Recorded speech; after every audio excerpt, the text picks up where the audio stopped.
Você já ouviu a expressão amigo de Jó ou amigo da onça? Jó foi um grande personagem, um grande homem de Deus, e Jó teve um grande ataque espiritual em sua vida, uma grande provação. Jó perdeu todas as suas posses, era um homem rico, perdeu suas ovelhas, os seus rebanhos. Jó perdeu seus familiares em acidentes, os filhos, os irmãos. Jó pegou uma doença terrível, uma doença tenebrosa na época, chamada de lepra, na qual ele se coçava com caco de telha. Por fim, Jó foi desafiado por sua própria mulher, amaldiçoa esse teu Deus e morre. Não bastando tudo isso, meus amigos e minhas amigas, alguns amigos de Jó se apresentaram, e esses amigos, entre tantas outras coisas, eles pressionavam Jó, eles criticavam Jó, eles julgavam a vida de Jó a partir do seu sofrimento. E qual seria o argumento desses amigos de Jó? Você está sofrendo porque você pecou contra Deus. Todo esse seu sofrimento é responsabilidade sua, porque você pecou e a mão de Deus pesa sobre você. Ou seria você mais justo do que Deus? E nesses discursos, meus amigos, Jó, ele permaneceu firme. Ele teve uma convicção. E qual a convicção de Jó? Eu não fiz nada de diferente do que eu sempre fiz. Eu não acredito que o meu pecado é consequência, é causa, perdão, para tantas desgraças. E então, meus irmãos, um discurso muito pesado, prestem bem atenção hoje, por favor, porque estas pessoas, estes amigos de Jó, defendiam a Deus. Eles falavam em defesa de Deus, mas para defenderem a onisciência divina, a infabilidade. Deus não falha. Quem é você, Jó, para questionar o Todo-Poderoso? Então eles vão ali massacrando Jó no seu sofrimento com suas palavras insensatas. Nesse contexto todo, em que Jó muitas vezes, sim, ele se voltou para Deus, ele questionou o seu próprio nascimento, ele teve palavras amargas, mas em nenhum momento Jó faltou com o respeito. Em nenhum momento Jó cobrou de Deus uma fidelidade, como se Deus estivesse em falta com ele. Ele não compreendia a razão do seu sofrimento. E então chegamos a essa palavra belíssima, no livro de Jó, capítulo 42, Jó vai dizer assim, depois de tudo isso: escuta-me, deixa-me falar, vou interrogar-te e tu me responderás. Meus ouvidos ouviram falar de ti, mas agora meus próprios olhos te viram. É por isso que me retrato e me arrependo no pó e na cinza. Jó diz diante de Deus: agora sim eu tenho intimidade contigo. Os meus ouvidos ouviram os meus pais falar de ti, ouviram ensinamentos sobre ti, mas agora eu estou te vendo, Senhor. Agora eu tenho intimidade contigo. Mas aí, meus irmãos e minhas irmãs, Deus se dirige aos seus advogados não contratados, porque Deus não pediu defesa de ninguém. Aqueles homens que tinham ali julgado a Jó e falado: você está errado, você tem que reconhecer. Bom, olha só no versículo 7 que vai dizer a palavra: depois que o Senhor acabou de dirigir essas palavras a Jó, disse a Elifas de Temã: estou irado contra ti e contra teus dois amigos, porque não falastes corretamente de mim como Jó, meu servo. Palavra do Senhor. Eita, meu Deus do céu!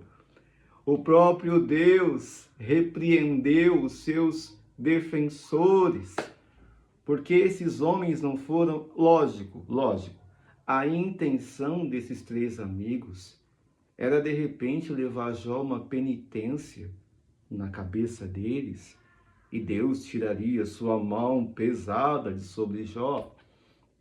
Mas não, irmãos. Deus diz para ele o que para eles, para Elifas, que é o líder: vocês não falaram bem de mim. Olha só, irmãos. Versículo 7 mais uma vez. Estou irado contra ti e contra teus dois amigos, porque não falastes corretamente de mim. Meus irmãos, o que quer dizer isso? Essas três pessoas foram pessoas preconceituosas com o próprio Deus. Eles tomaram uma mentalidade, um discurso que teoricamente estava defendendo a bondade de Deus, o amor de Deus, só que essa defesa estava pressionando o já ferido servo de Jó. Esses amigos de Jó não falaram da misericórdia de Deus, não falaram da compaixão divina, não falaram dos mistérios do sofrimento humano.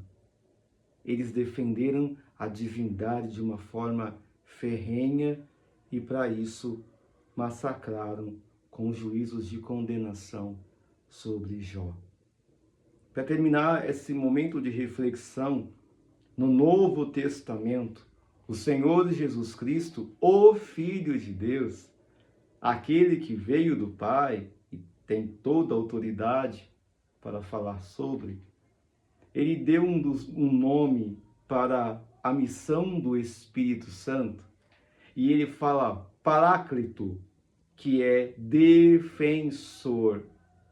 E em um outro momento, o Senhor Jesus Cristo alertando os apóstolos, os discípulos, que seriam presos e perseguidos, dizendo mais ou menos assim: quando vocês forem levados diante das autoridades, dos tribunais, diante dos algozes, não se preocupem com o que vocês vão dizer.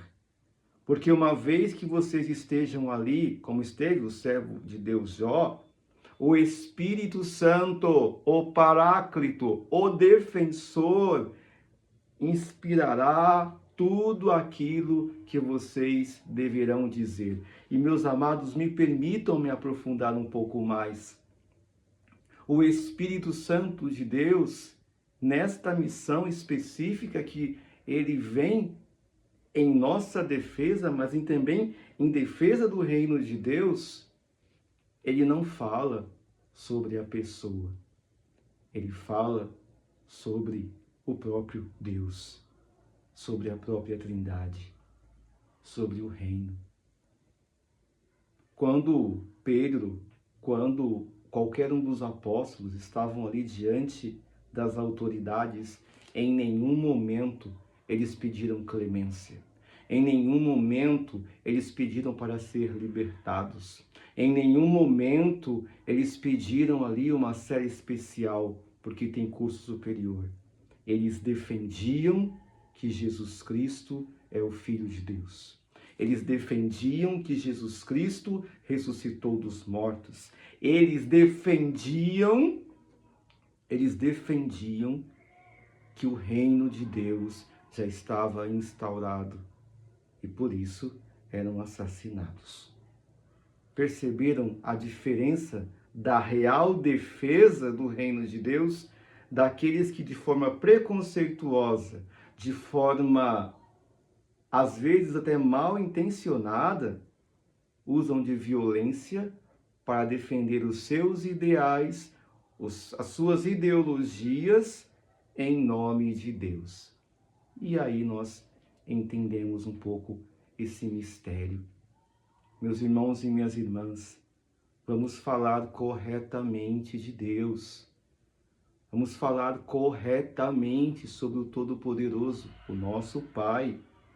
Não vamos lançar sobre o Senhor preconceitos, discriminações, ideologias que são nossas, que são como lentes que você coloca e começa a defender um ponto de vista. Jesus de Nazaré não defendeu ponto de vista. Ele apresentou o reino de Deus, o rosto de Deus. Tem uma canção muito bonita que eu gosto que vai dizer assim: Jesus, rosto divino do homem, Jesus, rosto humano de Deus. Então, se você e eu, como eu quero, falar sobre Deus corretamente, não ouse contrariar Jesus de Nazaré. Não ouse colocar palavras na boca do Senhor. E não tenha um discurso violento, porque isso não provém dos amigos de Jesus.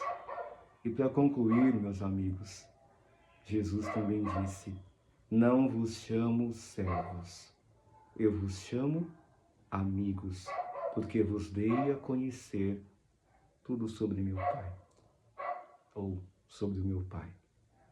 Deus abençoe. A melhor defesa sobre o reino de Deus é feita pelo próprio Deus, por meio do seu Espírito Santo e dos seus fiéis amigos que falam corretamente do mistério, da fé e da vida. Deus abençoe.